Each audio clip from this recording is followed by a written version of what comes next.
ណាក៏មានសរាយដែរបាទមែនតាលក្ខណៈផលិតគេលក្ខណៈនៅកន្លែងនៅផ្ទះមិនមានលក់ជាភេសជ្ជៈមានទាំងពីសរាយសមុទ្រមានទាំងអីហើយចាមានតែលោកលក្ខណៈថាលក្ខណៈមានសរាយច្រើនណាមានសរាយហើយមានយឺហឺមានមឹកអីទៀតយកមកហ្នឹងអើយអ៊ំទូកលឿនលយបងអ៊ំពីក្រោយឲ្យស្រីអូនមើលរៀងមានចាស់ពីដើមមានពីក្រោយយ៉ាងណាមានបាទច្រវាផ្លេចផ្លឹកបែកទឹកដូចភ្លៀងនេះវាច្បាស់អញ្ចឹងច្រវាផ្លេចផ្លឹកបែកទឹកដូចភ្លៀងកងកែបស្រែកច្រៀងឲ្យនាងគេងស្ដាប់កំសាន្តខាងស្រីគេតអើយទូកថ្នោតកំបុតមានអាទូកថ្នោតក៏បុតចុងបុតទៀតបាទថ្នោតបងឲ្យអូនស្លុតស្ទើតែផុតវិញ្ញាណជ្រកព្រៃសិនទៅកុំអ៊ំបំពៀនជ្រកព្រៃសិនទៅអ៊ំមកជ្រកព្រៃសិនទៀតបាទកុំអ៊ំព្រៃដប់ទៀតហ្នឹងអូនខ្លាចខ្សែប្រានខានបានឃើញមុខប្រុងថ្លៃខាងប្រុសអើយខ្យល់បក់ខ្លាំងពិតបងអ៊ំចេះគិតសូមស្រីអូនកុំភ័យបើគ្មានច្រវាបងអ៊ំគាត់ប្រើដៃទៀតបើគ្មានច្រវាបងអ៊ំនឹងដៃនោមចិត្តពីស័យឲ្យស្រីផ្លុំស្លឹកឲ្យស្ដាប់ឃើញលោកតុកគាជាងខ្ញុំចេះនឹកឃើញថាធម្មតាដល់សិល្បៈយើងវារីកចម្រើននោះបាទដល់អញ្ចឹងម្នាក់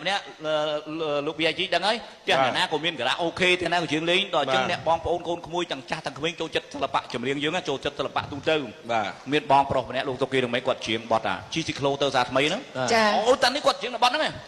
ដល់ពេលគាត់ច្រៀងជក់ពេកទៅហ្មងមួយថ្ងៃខ្ញុំរវល់តែជីស្រីមើលស៊ីក្លូបើសិនជាក្រនឹងរឿងជីស្រីមើលស៊ីក្លូខ្ញុំក៏សោកចិត្តដែរជីស្រីមើលស៊ីក្លូអីទៀតអើយវាមានបរំបឡំយ៉ាងណាអាវាសនាពុតខហ្នឹងមានជាងរំវងគាត់ចេះបត់ច្រើនណាស់សួរអ៊ំអីចេះប៉ុន្មានបត់ចុះតឡើងតកោអកដងគេនោះតាគេអ្នកចម្រៀងមានបានច្រៀងណាជួលសិទ្ធិរិនសវេតអីទៅអត់មានបានច្រៀងអីមួយនៅពូនឹងមួយគាត់អត់ឲ្យចោះគាត់អត់ចោះហ្មងលើឆាងកាន់មីក្រូហើយបាទពូប៉ុន្មានបត់ពូសុំមួយបត់ឥឡូវពូឯងច្រៀងបត់អីដែលដាក់កុកហើកាត់ក្រុងហ្នឹងហើយលេងគេលេងកុកហើកាត់ក្រុងឲ្យចេញមកកុកហើតាឯងខ្លែងហើទាំងគូអូនអើយកុំទៅយូរគេថាមែនទេបត់ហ្នឹងអាហ្នឹងកុកហើតាឯងទេបើចឹងដាក់អាកុកហើតាឯងវិញចឹងតែលេងទិញតាក់តាក់កុកហើតាឯងរំវងបាទកដងរំវងកុកហើកាត់ក្រុងហើ